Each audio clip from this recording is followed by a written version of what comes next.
Hello दोस्तों, इस video में हम लोग देखेंगे कि दो स्ट्रिंग को कंपेयर कैसे करेंगे और कंपेयर करने के लिए हम लोग यूज़ करेंगे प्रीडिफाइंड फंक्शन का जिसका नाम है strcmp।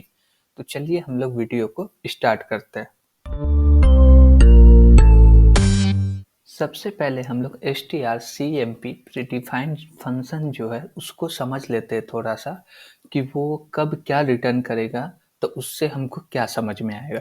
तो आपको स्क्रीन पे दिख रहा होगा सिंटैक्स कि हम लोग strcmp में हम लोग पास क्या किए, तासिन कोडर, ठीक।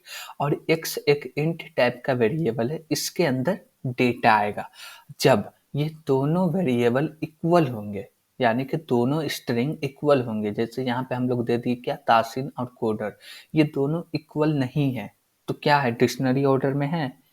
तो देखिए यहाँ पे आंसर क्या आता है, डिपेंड करता है कि आपका जो डेटा है, आपका जो स्ट्रिंग है, आप जो यहाँ पे दिए है वो कौन से ऑर्डर में पास किए।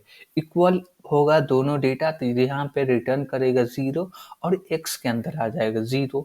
और ये डेटा डिक्शनरी ऑर्डर में होगा तो रिटर्न करेगा -1 और यहाँ पे x के अंदर -1 आ जाएगा। और ये डिक्शनरी ऑर्डर में नहीं होगा तो रिटर्न करेगा क्या, 1 प्लस 1 रिटर्न करेगा, वो x के अंदर आ जाएगा। पहले t है उसके बाद c है, ठीक।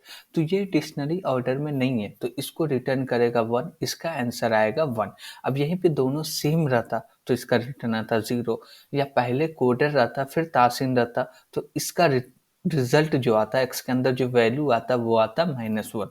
तो ये strcmp दो स्ट्रिंग लेता है और रिटर्न करता है इंट टाइप का डेटा, और इंट टाइप के डेटा में यही तीन डेटा रिटर्न करता है कि आपका डेटा -1 होगा, या 0 होगा, या 1 होगा। आपको यही तीनों में से समझ के बताना पड़ेगा, खुद डिफाइन करना पड़ेगा, समझना होगा कि 0 आ रहा तो इक्वल है, 1 आ रहा तो डिक्शनरी ऑर्डर में नहीं है, और -1 आ रहा तब डिक्शनरी ऑर्डर में। तो चलिए हम लोग कोड पे भी देख लेते हैं। Got it. तो यहाँ पे आप लोग देख सकते हैं एक x वेरिएबल बनाए हैं और x वेरिएबल में हम लोग असाइन कर रहे हैं strcmp। इसमें लिखे तासिन और फिर कॉमा लगा के दूसरा स्ट्रिंग लिख दिए कोडर, ठीक।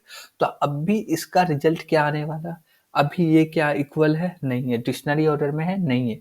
तो कौन सा ऑर्डर में है, तो नॉन डिक्शनरी ऑर्डर में। पहले टी है उसके बाद सी है, तो ये डिक्शनरी ऑर्डर में है ही नहीं। तो हम लोग अभी देखें कि जो डिक्शनरी ऑर्डर में नहीं होगा तो उसका रिजल्ट क्या आएगा, 1।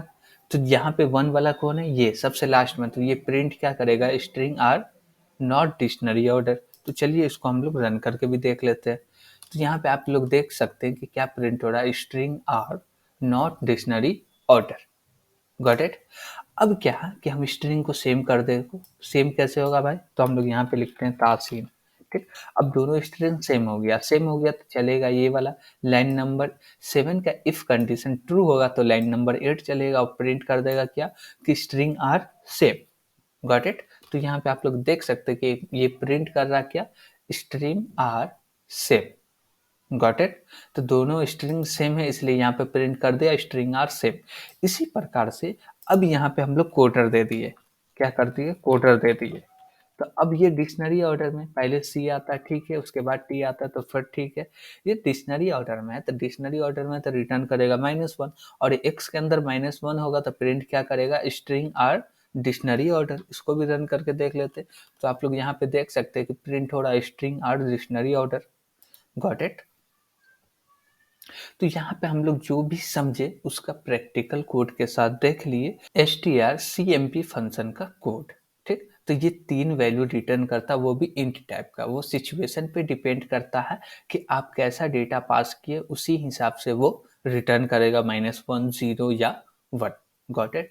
और इसका declaration string dot H header file के अंदर हो चुका है, जो कि यहाँ पे आप लोग देख सकते हैं कि हमने इंक्लूड कराया है string dot H header file को। तो इसके अंदर ये जो है strcmp इसका डिक्लेरेशन हो चुका।